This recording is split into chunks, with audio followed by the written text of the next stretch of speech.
Kinsa man imong pilion sa sunod nga eleksyon, sa pagka-presidente, Leni Robredo o Sara Duterte.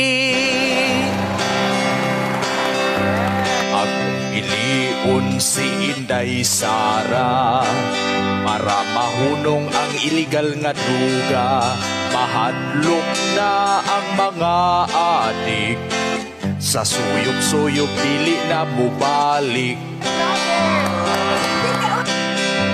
Ang ako usab nga ibuto sa presidente si Leni Robredo, dili na mapasmo ang mga badyaw, kay naa siya'y libre nga lugaw.